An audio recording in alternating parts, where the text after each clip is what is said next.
Good morning, good afternoon, good evening मेरे प्यारे बच्चों। कैसे हो? पढ़ाई लिखाई कैसे चल रही है बच्चों? जो प्रीवियस लेक्चर था उसमें हमने रेस्पिरेशन अपना जो टॉपिक था उसको ख़त्म किया था, है ना। और रेस्पिरेशन के बाद आज के लेक्चर में एक्चुअली हम क्या स्टार्ट करने जा रहे हैं, तो हमारा सबसे इंटरेस्टिंग टॉपिक है ट्रांसपोर्टेशन, है ना। अब तुम हमेशा बोलोगे कि मैम जब भी आप कोई भी टॉपिक स्टार्ट करती हैं, आपने न्यूट्रिशन के भी पहले सेम बात बोला था, आपने रेस्पिरेशन की भी पहले सेम बात बोला था, तो क्या करूं? है ही हमारा लाइफ प्रोसेस इतना इंटरेस्टिंग चैप्टर, है ना। अब ये जो हमारा इंटरेस्टिंग चैप्टर है, इसके हम तीसरे पड़ाव पे पहुंच चुके हैं। एक पड़ाव बेटा हमारा और बचा हुआ है, जो है एक्सक्रीशन, है ना। इसके 4 पड़ाव थे हमारे बच्चों। हमने न्यूट्रिशन कवर कर लिया था, है ना। रेस्पिरेशन कवर कर लिया था। और तुमको मैंने लास्ट लेक्चर में, चूंकि मैं हमेशा आपको एक रिकैप दे देती हूँ, एक रिवीजन मैं आपको दे देती हूँ, तो लास्ट लेक्चर में हमने क्या देखा था कि प्लांट्स के अंदर में रेस्पिरेशन कैसे होता है। मतलब ड्यूरिंग डे टाइम प्लांट्स क्या क्या करते हैं? फोटोसिंथेसिस करते हैं, रेस्पिरेशन करते हैं। यस मैम, है ना। नाइट के टाइम में क्या करते हैं मैम? रेस्पिरेशन तो करते हैं बट फोटोसिंथेसिस नहीं करते हैं। What about aquatic animal? Aquatic animal में जो फिशेस थी, वो फिशेस गिल्स के थ्रू रेस्पिरेशन कर रही थी, है ना। फिर हमने बहुत कुछ देखा था, लाइक ऑस्मो रेगुलेशन क्या होता है, एम्फीबियंस कैसे रेस्पिरेशन करती हैं, रेप्टाइल्स के अंदर में रेस्पिरेशन कैसे होता है। रेप्टाइल्स का एक एग्जांपल दे दो, लिजार्ड, है ना, वो कैसे रेस्पायर करती हैं। और फिर अपना भी हमने देखा था कि जो एम्फीबियंस है, रेप्टाइल्स है, ह्यूमन बींग है, ये पल्मोनरी रेस्पिरेशन करते हैं। मतलब एक्चुअल में हमारा जो प्राइमरी रेस्पिरेशन जो ऑर्गन होता है बेटा, वो क्या होता है? वो लंग्स होता है ना। तो चलो, अब लंग्स वगैरह के बारे में अगर बातें हो गई हैं, तो अब आज के टॉपिक को हम स्टार्ट करते हैं। And our today's topic is very interesting, transportation, है ना। ट्रांसपोर्टेशन। अब देखो, ट्रांसपोर्टेशन से ये नहीं समझना है कि जो तुम ऑर्डर करते हो, फिर वो जो ट्रांसपोर्ट के थ्रू जो तुम्हारा फ्लिपकार्ट से तुम्हारे घर पे जो आईफोन पहुंच जाता है, वो सब ट्रांसपोर्टेशन के बारे में बेटा हम बात नहीं करने वाले हैं। हम बात करने वाले हैं कि हमने न्यूट्रिशन तो कर लिया, है ना। और न्यूट्रिशन करने के बाद जो हमारे फूड हैं, वो फूड ग्लूकोज के फॉर्म में स्टोर भी हो गए, है ना।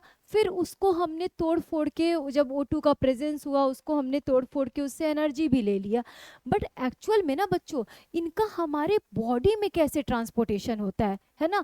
हमारे बॉडी में ये कैसे एक जगह से दूसरी जगह मूव करते हैं। और हमारा ही नहीं, सिर्फ हमें अपने बारे में नहीं पढ़ना है बेटा, हमें इसके प्लांट्स के भी रेस्पिरेशन ट्रांसपोर्टेशन के बारे में पढ़ना है कि प्लांट्स के अंदर भी ट्रांसपोर्टेशन कैसे होती है।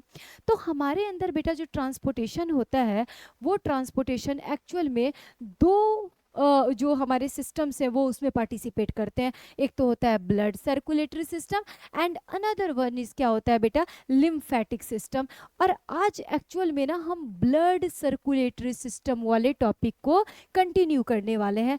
मतलब बेटा मैंने तुमको तोड़ तोड़ के क्या समझाया कि न्यूट्रिशन गया, रेस्पिरेशन गया, सो हम अब ट्रांसपोर्टेशन स्टार्ट कर रहे हैं। और ट्रांसपोर्टेशन क्या होता है?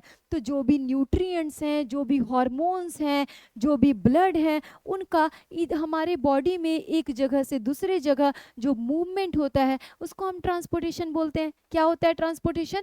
Is a life process which allows useful substances such as oxygen, food, salts, carbon dioxide, nitrogenous waste and other substances to move from one part of the body to another, है ना। यानी हमारे जो पूरे body में इन सब चीज़ों का जो एक जगह से दूसरे जगह ट्रांसपोर्टेशन होगा, डेट प्रोसेस इज कॉल्ड, मतलब मूवमेंट होगा, that process is called transportation. आ गया समझ में?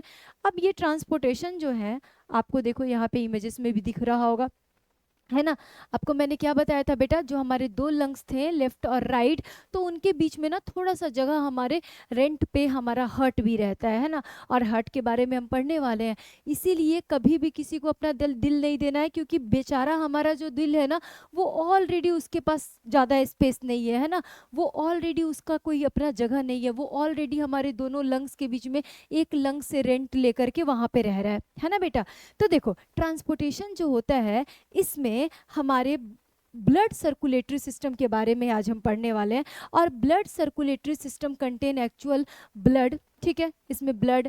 फिर उसके बाद अब सर्कुलेशन किसके थ्रू होगा? तो देखो, कुछ ये वेसल्स होंगे, जैसे ब्लड वेसल्स होंगे। ब्लड वेसल्स का मतलब क्या हो गया, आर्टरीज रहेगा बेटा, वेन्स रहेगा, कैपिलरीज रहेगा, और उसके बाद उसको पंप करके कौन इधर से उधर करवाएगा, तो उसके लिए हार्ट होगा प्रेजेंट। मतलब हम बेटा ब्लड के बारे में पढ़ेंगे, ब्लड सर्कुलेटरी सिस्टम में, हार्ट के बारे में पढ़ेंगे और ब्लड वेसल्स के बारे में पढ़ेंगे, और लास्ट में हम इन तीनों के हेल्प से एक सर्कुलेटरी सिस्टम को with the flow of diagram, with the flow of diagrammatically, या फिर उसको एक बार इमेजेस के थ्रू क्या करेंगे, हम समझेंगे। तो सबसे पहले आज के लेक्चर में तुम ये समझो कि जो भी हार्मोन्स हैं, ठीक है, जो भी नाइट्रोजिनस वेस्ट हैं, या जो भी ऑक्सीजन है, जो भी सॉल्ट्स हैं, उनका तुम्हारे बॉडी में एक पार्ट से दूसरे पार्ट तक का मूवमेंट होना, इधर से उधर जाना, इज कॉल्ड ट्रांसपोर्टेशन। ठीक है, क्या है ट्रांसपोर्टेशन, ये समझ आ गया तुमको। ट्रांसपोर्टेशन हमारे बॉडी में, हमारे अंदर में, ह्यूमन बीइंग के अंदर में क्या होता है बच्चों, इसमें दो सिस्टम होता है। पहला आपका क्या होता है, ब्लड सर्कुलेटरी सिस्टम, और दूसरा होता है लिम्फेटिक सिस्टम। लिम्फेटिक सिस्टम के बारे में कहीं तुमने आज तक सुना नहीं होगा, बट यहाँ पे हम पढ़ेंगे, जानेंगे, वो भी जानना हमें जरूरी है। और चूंकि हमारे एनसीईआरटी में दिया है तब तो हमें पढ़ना ही है, आपको पता है एनसीईआरटी में जो दिया है बेटा वो हम पढ़ेंगे, है ना, उसे हम इग्नोर कर ही नहीं सकते हैं जो हमारे एनसीईआरटी में दिया है। तो जो हमारा ब्लड सर्कुलेटरी सिस्टम है, ब्लड सर्कुलेटरी सिस्टम एक्चुअल में क्या करता है, तो देखो blood circulatory system is the main transportation system of human body. यही हमारे बॉडी का मेन ट्रांसपोर्टेशन सिस्टम है ना। अब इसमें ब्लड आ जाते हैं, हार्ट आ जाता है, और ब्लड वेसल्स आ जाते हैं। ठीक है बेटा, अब देखो ब्लड क्या होता है, सबसे पहले हम ये जानेंगे ब्लड क्या होता है। ब्लड एक तरह का ना फ्लूइड कनेक्टिव टिश्यू होता है, और ये आपने ना क्लास 9th में भी पढ़ा होगा। अब फ्लूइड कनेक्टिव टिश्यू मतलब क्या हो गया, तो आपको पता है ना, हम देखो कभी कभी जब टाइप्स ऑफ ब्लड को हम जब रिप्रेजेंट करते हैं तो आरबीसीज यानी रेड ब्लड सेल्स, अब जब बहुत सारे सेल्स रहेंगे बेटा तो हम उसे ऑफ कोर्स सिंपल सा बात है ना टिश्यू बोलेंगे। तो ब्लड क्या होते हैं, हमारे कनेक्टिव टिश्यूज होते हैं, यानी बहुत सारे सेल्स होते हैं उसमें, किसमें, ब्लड में। और स्टडी रिगार्डिंग ब्लड बायोलॉजी का एक ऐसा ब्रांच जिसमें हम ब्लड के बारे में स्टडी करते हैं, उसे हम बोलते हैं बेटा हीमेटोलॉजी और सीरोलॉजी, है ना। यानी कि branch of biology that deals with the study of blood, या deals regarding study of blood is called haematology और सीरोलॉजी। उसको हम क्या बोलते हैं, उसे हम बोलते हैं हिमेटोलॉजी और सीरोलॉजी, है ना। और फिर ब्लड आपका क्या होता है, ब्लड एक ऐसा फ्लूइड कनेक्टिव टिश्यू होता है जो कि क्या करता है, that circulates through the body transporting oxygen, nutrients, hormones and waste product. मतलब इसी ब्लड के थ्रू क्या होंगे, जो भी न्यूट्रिएंट्स होंगे, हार्मोन्स होंगे, जो भी नाइट्रोजिनस वेस्ट होंगे, आगे आपको समझ आएगा बेटा जब मैं एक्सक्रीशन पढ़ाऊंगी कि नाइट्रोजिनस वेस्ट भी क्या होते हैं। ठीक है, क्योंकि देखो मुझे सब पता है कि आपको कौन से कॉन्सेप्ट कहाँ पे ज़्यादा अच्छे से क्लियर होंगे, ठीक है, तो मैं आपको आगे समझाऊंगी कि नाइट्रोजिनस वेस्ट भी क्या होते हैं। तो ये सब क्या होता है, ये सब ब्लड के साथ मिल करके और हमारे बॉडी में सर्कुलेट होता है ना, सर्कुलेट होता है इधर से उधर, किसमें बच्चों, ब्लड में घुल करके। ठीक है, अब जो बच्चों हमारा ब्लड होता है, इस ब्लड के कुछ फंक्शंस भी होते हैं, और साथ ही साथ इस ब्लड के बारे में ना कुछ एक्स्ट्रा इन्फॉर्मेशन भी जानेंगे। ठीक है, ये एक्स्ट्रा इन्फॉर्मेशन आपके एनसीईआरटी में दिया नहीं हुआ है, बट आप जब भी फ्यूचर में कोई भी कॉम्पिटेटिव एग्जामिनेशन है, इवन बैंकिंग्स वगैरह के भी जो एग्ज़ाम्स होते हैं या और भी कुछ गवर्नमेंट एग्ज़ाम्स होते हैं, उसमें ये बेसिक क्वेश्चन पूछ दिए जाते हैं। ठीक है, कि नॉर्मली ब्लड का पीएच क्या होता है, तो बेटा जो ब्लड होता है ना, ब्लड एक्चुअली में अल्कलाइन होता है, ठीक है, बेसिक होता है। उसका पीएच कितना होता है बेटा, 7.35 टू 7.45 होता है। ठीक है, अब बात करते हैं कि एक मेल के अंदर में या एक फीमेल के अंदर में अमाउंट ऑफ ब्लड क्या होगा, तो एवरेज ब्लड वॉल्यूम जो होता है बेटा, वो मेल के अंदर में 5.5 लीटर होता है और फीमेल के अंदर 5 लीटर होता है ना। अब फीमेल के अंदर में 0.5 लीटर कम क्यों है, क्योंकि फीमेल के अंदर में 0.5 लीटर कम ये इसलिए है, ये वेरी इसलिए कर रहा है, मैं आपको आगे समझाऊंगी, हीमोग्लोबिन की वजह से वेरी कर रहा है। ठीक है, और जो मेल है उसमें मेल में 0.5 लीटर क्यों ज़्यादा है, क्योंकि उनके अंदर में क्या है, हेमोग्लोबिन ज़्यादा है, और हमारे अंदर में क्या है, हेमोग्लोबिन कम है। मतलब उनके अंदर क्या होता है, 14 ग्राम पर डेसीलीटर 14 ग्राम पर डेसीलीटर जो एक आपका जो माइक्रोलीटर जो ब्लड होता है उसमें पाया जाता है, और हमारे में क्या होता है 13 होता है वो जो एक माइक्रोलीटर ब्लड होता है। तो हमारे में वो जो 14 से जो 13 एक वेरी किया ना, उसी की वजह से बच्चों यहाँ पे फीमेल में जो एवरेज ब्लड वॉल्यूम होता है वो भी वेरी करता है। ठीक है, अब देखो नेक्स्ट है तुम्हारा कि ब्लड का फॉर्मेशन कहाँ पे होता है ना, फॉर्मेशन ऑफ ब्लड। तो ये तुमको बच्चों ये आपको दिख रहा है यहाँ पे बोन मैरो। ठीक है, क्या दिख रहा है आपको, बोन मैरो। तो हम हमेशा ना किसी भी आप टेक्स्ट बुक में देखना उसमें लिखा रहता है, हम हमेशा पढ़ लेते हैं कि ब्लड फॉर्मेशन जो होता है वो बोन मैरो में होता है। बट एक्चुअल में बच्चों ब्लड फॉर्मेशन ना, एडल्ट का ब्लड फॉर्मेशन बोन मैरो में होता है। कहाँ पे होता है एडल्ट का ब्लड फॉर्मेशन, बोन मैरो में। और स्पेशली बेटा एडल्ट का जो ब्लड फॉर्मेशन होता है वो रेड बोन मैरो में होता है। कहाँ पे होता है, रेड बोन मैरो में होता है। सो बेटा व्हाट अबाउट इन्फेंट या व्हाट अबाउट फीटस, ठीक है ना, मतलब जो बेबी जो मदर के यूट्रस में है, मदर्स वूम में है, या जो बेबी इन्फेंट हैं जब अभी अभी वो एम्ब्रॉय जो है, उनमें ब्लड का फॉर्मेशन कैसे होगा। ठीक है, उनके अंदर में तो ये अभी बोन मैरो नहीं है, तो बेटा क्या होता है उनके अंदर में ब्लड का फॉर्मेशन यहाँ पे जो फीटस है इनके अंदर ये यॉर्क सैक में होगा। कहाँ पे होगा, यॉर्क सैक में। और जो एक एम्ब्रॉय है 9 मंथ का, इस एम्ब्रॉय के अंदर में ब्लड फॉर्मेशन कहाँ पे होता है बेटा, लीवर के अंदर में होता है। ठीक है, और जब एडल्ट हो जाते हैं तो इनके अंदर ब्लड का फॉर्मेशन कहाँ पे होगा, तो ब्लड का फॉर्मेशन होगा रेड बोन मैरो में। ठीक है, अब देखो यहाँ पे ये जो स्पॉन्जी बोन्स हैं, यहाँ पे येलो बोन मैरो है, यहाँ पे इस वाले पोर्शन में ना ये जो आपको कॉर्नर में दिख रहा है यहाँ पे रेड बोन मैरो है, और इसी रेड बोन मैरो में आपका रेड ब्लड सेल्स बन रहा है। ठीक है, और आपके व्हाइट ब्लड सेल्स भी बनते हैं, और आपके प्लेटलेट्स के बारे में मैं आपको अलग से बताऊंगी कि प्लेटलेट्स आपके कहाँ पे बनते हैं। ठीक है, तो बेसिकली हमारा रेड बोन मैरो में हमारे ब्लड सेल्स बन रहे हैं, आरबीसीज बन रहा है, डब्ल्यूबीसीज बन रहा है। फॉर्मेशन ऑफ ब्लड को क्या बोलते हैं, तो formation of blood is called haematopoiesis. ठीक है, अब चूंकि देखो जब हम ब्लड के बारे में स्टडी करते हैं तो उसको हीमेटोलॉजी बोलते हैं। ठीक है, तो यहाँ पे हमारा हीमेटो हीम वर्ड का बड़ा इंपॉर्टेंस है ब्लड में, तो formation of blood is called haematopoiesis. ठीक है, और ये एक्चुअल में हीमेटोपोएसिस स्टीम सेल से अराइज भी होते हैं। ठीक है, चलो अब उसके बाद बेटा देखते हैं हम अपने ब्लड के फंक्शंस के बारे में कि ब्लड का फंक्शंस क्या क्या होता है। तो आपको मैंने क्या क्या बताया कि ब्लड क्या कर रहा है, जो नाइट्रोजिनस वेस्ट हैं, जो हार्मोन्स हैं, जो सॉल्ट्स हैं मैम, जो फूड हैं मैम, जो ऑक्सीजन है, सबको क्या कर रहा है हमारे बॉडी में इधर से उधर सबका मूवमेंट करा रहा है ना। तो यही तो हुए इसके फंक्शंस एग्जैक्टली। और भी कुछ अदर फंक्शंस हैं, तो चलो एक बार देख लेते हैं। न्यूट्रिएंट सप्लाई करता है हमें, है ना, अगर एक जगह बेचारा लेकर के बैठे रहेगा तो हमारे बॉडी के अदर सेल्स तक कैसे न्यूट्रिएंट्स पहुंचेंगे, तो ये न्यूट्रिएंट्स हमें सप्लाई करता है कैसे बेटा, मूवमेंट करा के इधर से उधर, है ना। फिर रेस्पिरेटरी फंक्शंस भी परफॉर्म करता है। अब मैं आपको बताऊंगी कि ये जो हीमोग्लोबिन होते हैं इनको हम रेस्पिरेटरी पिगमेंट बोलते हैं, तो इनका एक्चुअल में रेस्पिरेशन में भी बड़ा इंपॉर्टेंट रोल होता है। और तुमको मैंने समझाया था ना कि जो हमारे आरबीसीज थे वो आरबीसीज ऑक्सीजन को लेकर के आ रहे हैं, ट्रांसपोर्टेशन करा रहे हैं ना। आरबीसीज में क्या है, आरबीसीज जो सॉरी हमारा जो रेड ब्लड जो हमारा ऑक्सीजनेटेड ब्लड था, उस ऑक्सीजनेटेड ब्लड में ऑक्सीजन था, है ना, जो उसका क्या था वो रिच था ऑक्सीजन उसमें। और जो आपका डीऑक्सीजनेटेड ब्लड था वहाँ पे कार्बन डाइऑक्साइड का अमाउंट ज़्यादा होता है। तो ये जो हमारे ब्लड हैं ये ब्लड क्या करते हैं बेटा, तो ये ब्लड ऑक्सीजन को या कार्बन डाइऑक्साइड को अपने साथ कैरी करते हैं और उनका भी क्या करते हैं, ट्रांसपोर्टेशन कराते हैं। मतलब ऑक्सीजन भी ये लाने पर ब्लड वेसल्स में रिसीव कर रहे थे, कहाँ से बेटा, एल्वियोलाई से, और साथ ही साथ कार्बन डाइऑक्साइड को भी धक्का मार के फेंक देते हैं, है ना, ताकि तुम इसको हमारे हमारे जो भी रेस्पिरेटरी जो भी ऑर्गन्स होते हैं उनको बोलते हैं कि तुम इसको नॉस्ट्रिल्स के बाहर लेकर के चले जाओ। साथ ही साथ ये एक्सक्रीटरी फंक्शंस भी कराता है। Transport of hormones and enzymes और हार्मोन का भी ट्रांसपोर्ट कराता है।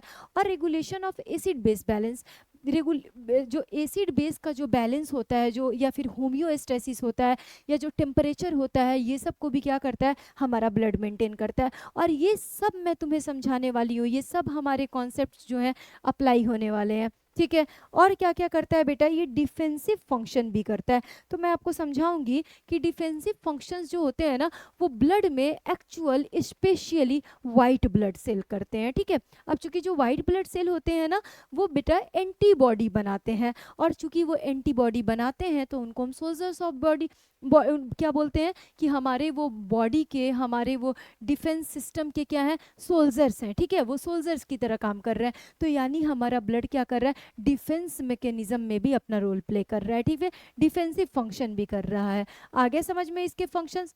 अब जब ब्लड के फंक्शन समझ में आ गए, देखो वो हमने मिक्स फंक्शन देखा था, हम सेपरेट फंक्शंस भी देखेंगे कि रेड ब्लड सेल एक्चुअली, मैंने आपको बताया कि वहाँ पे ट्रांसपोर्टेशन हो रहा है हार्मोन्स का, हार्मोन का ट्रांसपोर्टेशन कर रहे हैं, एक्सक्रीशन का काम कर रहे हैं, बॉडी टेम्परेचर को रेगुलेट कर रहे हैं। बट आपको मैं सेपरेट करके भी फंक्शंस बताऊंगी कि रेड ब्लड सेल क्या कर रहे हैं, वाइट ब्लड सेल क्या कर रहे हैं। अब जैसे इनका ब्लड का एक और फंक्शन क्लॉटिंग करने का भी है, लेकिन क्लॉटिंग भी कौन सा करता है, तो प्लेटलेट्स करता है। आपको सब धीरे धीरे समझ आने वाला है। तो चलो, सबसे पहले ये है तुम्हारा composition of blood. Ma'am composition of blood क्या होता है, तो मतलब कि बेटा तुम्हारा जो ब्लड है ना, अगर मैं ऐसे आपके एक ऐसे नीडल को पिक करूं, ठीक है, कहीं पर भी आपके बॉडी में, आपके फिंगर्स वगैरह में, और वहां से अगर मैं ब्लड निकाल लूं, ठीक है, तो उस ब्लड में तुम जाते हो ना ब्लड टेस्ट कराने, तो वो ब्लड जो तुम्हारा लिया जाता है, तो उस ब्लड में कुछ और भी एक्स्ट्रा चीज़ें होती हैं। मतलब उसमें आरबीसीज कितने होते हैं, डब्ल्यूबीसीज कितने होते हैं, प्लाज्मा उसमें कितने होते हैं, उसमें प्लेटलेट्स कितने होते हैं, ये सारे के कॉम्पोजिशंस होते हैं उसमें, ठीक है। और सबका अपना स्पेसिफिक अमाउंट होता है।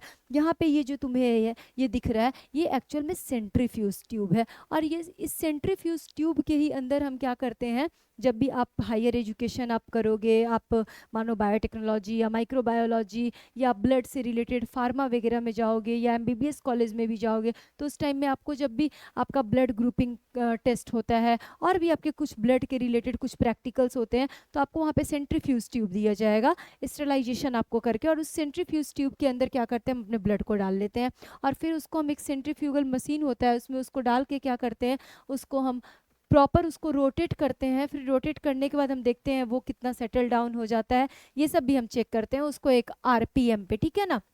तो चलो, ये हो गया तुम्हारा कंपोजिशन ऑफ ब्लड। अब इस कंपोजिशन ऑफ ब्लड में कितना कितना परसेंटेज क्या क्या होता है, तो बेटा जो प्लाज्मा होता है ना, प्लाज्मा क्या होता है, तो actually plasma is a mixture of water, some proteins and some क्या है, इलेक्ट्रोलाइट्स है, ठीक है। तो ये जो प्लाज्मा होते हैं, ये प्लाज्मा कितना होते हैं, तो हमेशा याद रखोगे कि 55% प्लाज्मा होता है हमारे ब्लड के अंदर में, ठीक है। और प्लाज्मा किसका मिक्सचर होता है, तो प्लाज्मा वाटर का और प्रोटीन और इलेक्ट्रोलाइट्स का मिक्सचर होता है। उसके बाद 1% क्या होता है, तो 1% प्लेटलेट्स होते हैं। और साथ ही साथ वाइट ब्लड सेल के कुछ टी लिम्फोसाइट्स हैं, मतलब कुछ ऐसे जो एंटीबॉडीज बना रहे हैं वो भी होते हैं। और बाकी का 45% क्या होता है, तो बाकी का 45% बेटा रेड ब्लड सेल, ठीक है ना।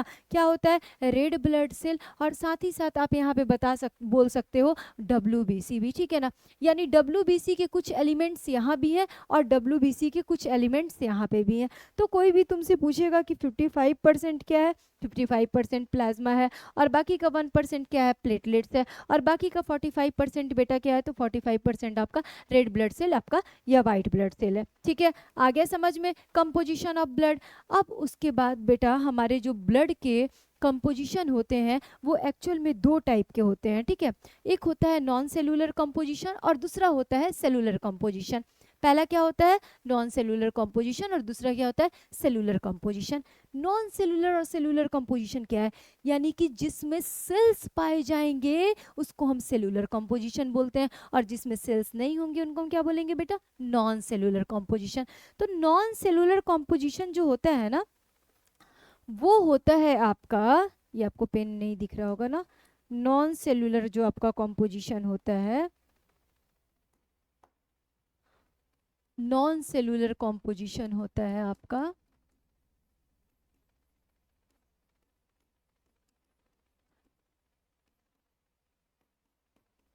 प्लाज्मा, ठीक है। और सेलुलर कंपोजिशन क्या होता है? तो cellular composition is categorised into 3 parts. First one is RBCs means red blood cells, second is डब्ल्यूबीसीज means white blood cell, and last जो है बेटा वो हमारा थर्ड क्या है? प्लेटलेट्स है। अब चलो इनके बारे में पढ़ते हैं। नॉन सेलुलर हमारा क्या था? प्लाज्मा था। और सेलुलर क्या है? आरबीसी, डब्ल्यूबीसी और प्लेटलेट्स है। क्यों बेटा? क्योंकि इसमें सेल्स होते हैं, उनमें सेल्स नहीं होते हैं। तो एक्चुअली मैं तुमको बताऊंगी कि वो लिक्विड पार्ट हैं, ठीक है। प्लाज्मा क्या है? तो देखो, composition of blood plasma, it is a light yellow coloured और स्ट्रॉ कलर्ड लिक्विड, लिक्विड की तरह है। It constitute 55% of the total blood volume. But हमारे ब्लड वॉल्यूम का 55% पार्ट क्या है? प्लाज्मा है। इस प्लाज्मा के अंदर क्या है? वाटर है, इलेक्ट्रोलाइट्स हैं और कुछ अमाउंट में प्रोटीन्स भी हैं। बस तुम्हें इतना ही याद रखना है प्लाज्मा के बारे में कि प्लाज्मा हमारे टोटल ब्लड वॉल्यूम का 55% वेट है। ये लाइट येलो या पेल येलो कलर का एक लिक्विड होता है और साथ ही साथ इसमें क्या क्या होता है बेटा? प्रोटीन होता है और इसमें इलेक्ट्रोलाइट्स होते हैं और इसमें क्या होता है? इसमें सम अमाउंट ऑफ वाटर भी होता है। लेकिन अब सेलुलर कंपोजिशन के बारे में बात करते हैं। तो जो सेलुलर कंपोजिशन है उसमें रेड ब्लड सेल्स है। रेड ब्लड सेल्स जो है उसको हम एरिथ्रोसाइट्स भी बोलते हैं। क्या हम उसको बोलते हैं? एरिथ्रोसाइट्स भी बोलते हैं। फॉर्मेशन ऑफ ब्लड, तुमको मैम ने क्या बताया था कि formation of blood is called haematopoiesis. तो formation of red blood cell is called erythropoiesis, ठीक है। क्या आया समझ में कि फॉर्मेशन ऑफ ब्लड, आपको मैम ने बताया कि फॉर्मेशन ऑफ ब्लड को हम क्या बोलते हैं? हिमेटोपोएसिस। तो formation of red blood cell को हम क्या बोलेंगे बेटा? क्या बोलेंगे? एरिथ्रोपोएसिस। क्या हम बोलेंगे इसको? एरिथ्रोपोएसिस, ठीक है। और रेड ब्लड सेल को हम और क्या बोलते हैं? एरिथ्रोसाइट्स बोलते हैं। एरिथ्रो का मतलब क्या होता है? तो एरिथ्रो का मतलब होता है रेड, और यहाँ पे जो साइट्स है तो आपको पता है ना कि साइट्स वर्ड का मतलब क्या होता है? साइट्स वर्ड का मतलब आपने क्लास 9th में भी पढ़ा होगा कि सेल होता है। यानी यहाँ पे रेड ब्लड सेल्स होंगे। क्या होंगे? यहाँ पे रेड ब्लड सेल्स होंगे, ठीक है। रेड ब्लड सेल्स होंगे। They are produced in red bone marrow of long bones. तो आपको मैंने बताया था कि जो रेड ब्लड सेल्स हैं वो बेसिकली रेड बोन मैरो वाले, बोन मैरो में मैंने आपको बताया था ना कि जहाँ पे स्पॉन्जी बोन्स प्रेजेंट होंगे उसके कॉर्नर में रेड बोन मैरो है, और वहीं पे रेड बोन मैरो में क्या बन रहा है? रेड ब्लड सेल बन रहा है। लेकिन एक जो फीटस है उसके अंदर में वो यॉर्क सैक में बनेगा। एक जो एम्ब्रॉय है 9 मंथ का उसके अंदर में ब्लड बेटा लीवर के अंदर में बनेगा, है ना। आरबीसीज कितना अमाउंट में होता है? तो हमारे बॉडी में जो आरबीसीज होते हैं एक अडल्ट के अंदर में 45 to 55 लाख आरबीसीज पाए जाते हैं, रेड ब्लड सेल्स पाए जाते हैं, ठीक है। अब ये जो रेड ब्लड सेल्स हैं ये रेड कलर के क्यों होते हैं? तो आप हमेशा याद रखना कि हीमोग्लोबिन क्या है? हीमोग्लोबिन एक तरह का रेस्पिरेटरी पिगमेंट है और इसी रेस्पिरेटरी पिगमेंट की वजह से हमारा रेड ब्लड सेल रेड होता है। मतलब रेड ब्लड सेल रेड क्यों होता है? हीमोग्लोबिन की वजह से होता है, ठीक है। हीमोग्लोबिन की वजह से हमारा रेड ब्लड सेल क्या होता है? रेड होता है। और हीमोग्लोबिन कैसे होते हैं बच्चों? तो haemoglobin are iron containing. Haemoglobin में एक्चुअल में आयरन पाया जाता है, ठीक है। मैच्योर आरबीसीज जो होते हैं आपके, उनके पास कोई भी न्यूक्लियाई नहीं होता है। और आपने क्लास 9th में ऑलरेडी पढ़ा था कि जो मैच्योर रेड ब्लड सेल्स हैं उनके पास कोई न्यूक्लियस नहीं है। अब न्यूक्लियस नहीं है, इवन इनके पास बेटा लाइसोसोम्स भी नहीं होते हैं, इवन बेटा इनके पास अपना गोल्जी बॉडी भी नहीं होता है। अब ये बताओ, जब न्यूक्लियाई नहीं है तो क्या इसका लॉस है? यानी कि जेनेटिक इंफॉर्मेशन स्टोर नहीं हो रहा होगा ना, है ना। क्योंकि न्यूक्लियाई, न्यूक्लियस रहता तो उसके अंदर में डीएनए रहता, क्रोमेटिन रहता और जेनेटिक इंफॉर्मेशन स्टोर रहता। अब जेनेटिक इंफॉर्मेशन स्टोर नहीं हो रहा है, इसका मतलब क्या है?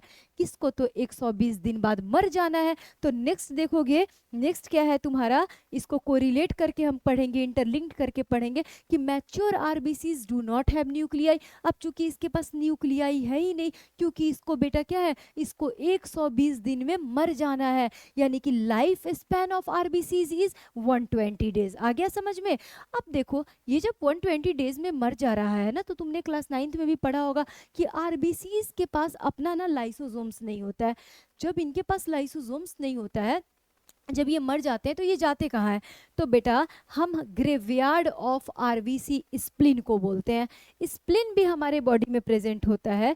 तो स्प्लीन जो होता है ना बेटा, स्प्लीन ग्रेवयार्ड ऑफ आरबीसी है, यानी कि रेड ब्लड सेल का कब्रिस्तान है। तो जैसे हमारे रेड ब्लड सेल मर जाते हैं तो लाइसोसोम्स तो उनके पास है नहीं, कोई भी फैगोसाइटिक सेल उनके पास है नहीं, तो अब वो मरने के बाद जाएंगे कहाँ? तो उनको क्या करता है? स्प्लीन अपने पास उनको ले लेता है। ठीक है, तो इसीलिए हम क्या बोलते हैं? ग्रेवयार्ड ऑफ आरबीसी किसको बोलते हैं? स्प्लीन को बोलते हैं।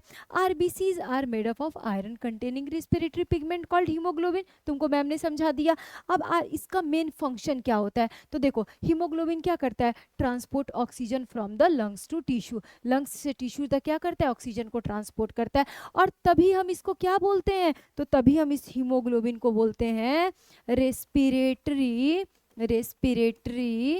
पिगमेंट। रेस्पिरेटरी पिगमेंट क्यों? क्योंकि ये क्या कर रहा है? ऑक्सीजन लंग से लेकर के पूरे टिश्यूज तक लेकर के जा रहा है। ठीक है, तो यानी कि रेड ब्लड सेल के बारे में तुमको क्या याद रखना है कि रेड ब्लड सेल को we can say also erythrocytes, ठीक है ना, due to the presence of haemoglobin red blood cells are red in colour, है ना, क्योंकि वो रेड कलर के होंगे। रेड ब्लड सेल्स के जो लाइफ स्पैन है वो 120 डेज के हैं। Red blood sales do not have nuclei, उसके पास कोई भी न्यूक्लियाई नहीं है। ग्रेवयार्ड ऑफ आरबीसीज है या जो रेड ब्लड सेल है वो स्प्लीन है। इसका अमाउंट कितना है? तो 45 to 55 लाख है ना। फिर जो हीमोग्लोबिन है वो हीमोग्लोबिन क्या कर रहे हैं? उनका फंक्शन क्या है? तो वो ऑक्सीजन लंग से लेकर के टिश्यूज तक लेके जा रहे हैं।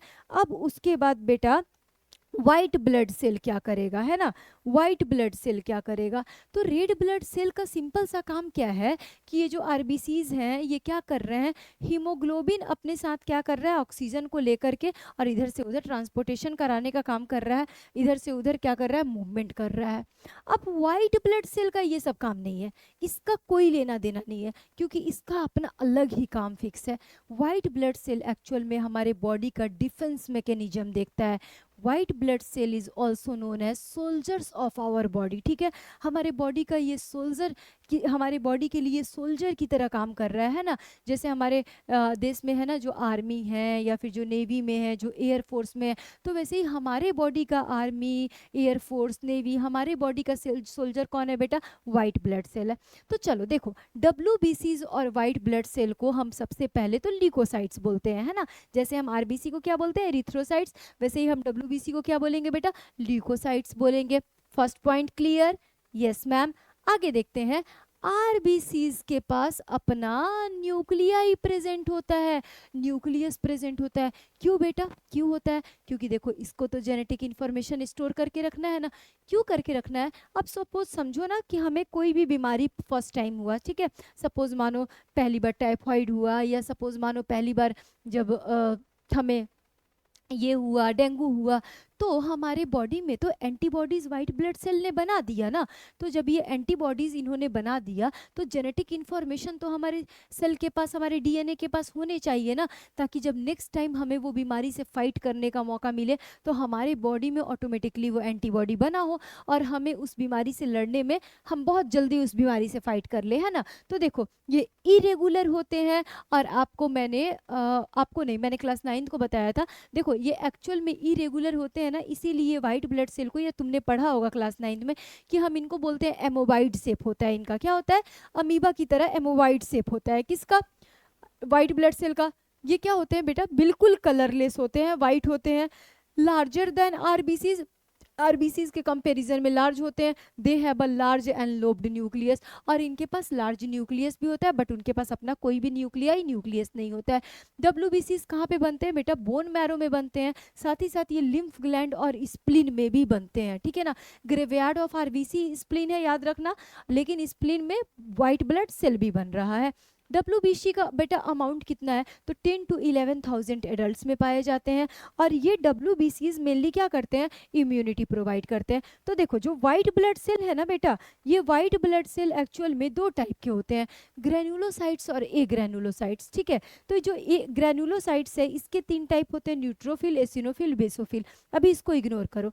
ए ग्रेनुलोसाइट्स में लिम्फोसाइट है, अभी इसको ध्यान में दो, ठीक है। अब ये जो लिम्फोसाइट है ना बेटा, ये 2 टाइप के होते हैं, ठीक है, बी लिम्फोसाइट और टी लिम्फोसाइट। टी लिम्फोसाइट, ये क्या करते हैं ना, ये एक्चुअल में एंटीबॉडीज बनाने का काम करते हैं। एंटीबॉडीज बना करके क्या करते हैं, हमें इम्यूनिटी प्रोवाइड करते हैं। अब जैसे मानो कोरोना वायरस से तुम इन्फेक्टेड थे, है ना, 2020 में 21 में कोरोना वायरस जब पिक पे था, तो जो कोरोना वायरस है ना वो हमारे लिए एंटीजन हो गया, है ना, और जब हमने उससे फाइट कर लिया मतलब हमारे अंदर एंटीबॉडी बन गया। या तो मानो हमने वैक्सीन्स ले लिया तो भी हमने एंटीबॉडी बना लिया। तो हमारे अंदर में ये एंटीबॉडी का डेवलपमेंट कौन कराता है, एंटीबॉडी को बनाता कौन है, एक्चुअल में हमारे बॉडी में बेटा एंटीबॉडी को लिम्फोसाइट्स बनाते हैं। और ये लिम्फोसाइट्स क्या होते हैं, एक्चुअल में ये वाइट ब्लड सेल्स के एक ग्रेनुलोसाइट्स जो होते हैं उनके दो टाइप होते हैं, लिम्फोसाइट और मोनोसाइट। तो ये लिम्फोसाइट्स के टाइप होते हैं, ठीक है। और बेसिकली क्या होते हैं, टी लिम्फोसाइट और बी लिम्फोसाइट। ये क्या करते हैं बेटा, ये एंटीबॉडी बनाते हैं। एंटीबॉडी क्यों बनाते हैं, एंटीजन से लड़ने के लिए। एंटीजन क्या होता है, जो फॉरेन मटेरियल है। कोरोना वायरस क्या है, हमारे लिए एंटीजन है। और हमारा बॉडी जो एंटीबॉडी बना रहा है, या हम जो वैक्सीन्स ले रहे हैं, हमारा बॉडी वैक्सीन्स लेकर के भी क्या हो रहा है, एंटीबॉडी बना रहा है। एंटीबॉडी क्यों बन रहा है, उसके अगेंस्ट में बन रहा है। सो अगर आपसे कोई पूछेगा कि WBCs आर प्रोवाइड इम्यूनिटी, तो आप क्या करोगे, बोलोगे यस मैम, यस सर, या आप उसको रिप्लाई करोगे, है ना। चलो तो आ गया समझ में व्हाइट ब्लड सेल क्या है, रेड ब्लड सेल क्या है। अब तीसरा है आपका ब्लड प्लेटलेट्स, है ना। हमने सेलुलर कंपोजिशन का 3 पार्ट हमने देखा था, red blood cell, white blood cell, और तीसरा क्या है हमारा ब्लड प्लेटलेट्स। ब्लड प्लेटलेट्स को we can say also thrombocytes, है ना। जैसे हमने रेड ब्लड सेल को एरिथ्रोसाइट्स बोला था, हम ने अपने व्हाइट ब्लड सेल को ल्यूकोसाइट्स बोला था, मीन्स कलरलेस थे। तो यहाँ पे ब्लड प्लेटलेट्स को हम थ्रोम्बोसाइट्स बोलते हैं, ठीक है। और बेटा जो हमारे ब्लड प्लेटलेट्स होते हैं, ये ब्लड प्लेटलेट्स क्या इंपॉर्टेंट काम करते हैं, चलो एक एग्जांपल के थ्रू समझते हैं। जब भी मानो कभी हमें चोट लगता है या कुछ मानो मेजर एक्सीडेंट हो जाता है, ठीक है, मेजर एक्सीडेंट को इग्नोर करो, कुछ माइनर एक्सीडेंट हो गया, तो देखते हो ना क्या होता है, कहीं पे भी इंजरी हो जाती है तो ब्लड फ्लो करने लगता है ना। अब जब वो ब्लड फ्लो करता है तो ऐसा तो नहीं है ना वो कंटिन्यू ब्लड फ्लो कर रहा है कर रहा है कर रहा है, रुक ही नहीं रहा है, रुकता है ना बेटा एक टाइम के बाद। तो वो क्यों रुकता है, एक्चुअल में हमारे ब्लड के अंदर में कुछ क्लॉटिंग फैक्टर प्रेजेंट होते हैं, ठीक है। और वो क्लॉटिंग फैक्टर की वजह से एल्ब्यूमिन, फिब्रिनोजेन, इस क्लॉटिंग फैक्टर की वजह से वो ब्लड रुक रहे हैं। तो ये ब्लड क्लॉट कौन कराता है, यही प्लेटलेट्स कराता है। तो देखो ब्लड प्लेटलेट्स यानी thrombocytes, blood platelets are minute, oval और राउंड और नॉन न्यूक्लिएटेड सेल, यानी इनके पास भी कोई अपना न्यूक्लियस नहीं है। Platelets are formed in the bone marrow, ये भी बोन मैरो में बनता है। और blood plates play an important role in blood clotting, यानी कि ब्लड को क्लॉट कराने का काम करता है। कितना इंपॉर्टेंट काम करता है ना, देखो सबका अपना अलग अलग काम है बेटा। रेड ब्लड सेल क्या करा रहा है, मस्त अपना ट्रांसपोर्टेशन का काम देख रहा है ना, अपना मस्त क्या कर रहा है, हीमोग्लोबिन के साथ ऑक्सीजन को बाइंड कर दे रहा है, और उसके बाद उसको बोल रहा है कि तुम लंग्स से लेकर के टिश्यूज तक पहुंचाओ, मतलब तुम ट्रांसपोर्टेशन का काम संभाल लो। व्हाइट ब्लड सेल कितना अच्छा अपना अलग ही काम कर रहा है ना, हमें इम्यूनिटी प्रोवाइड कर रहा है। और ब्लड प्लेटलेट्स का देखो, इसका तो कितना ही इंपॉर्टेंट काम है ना।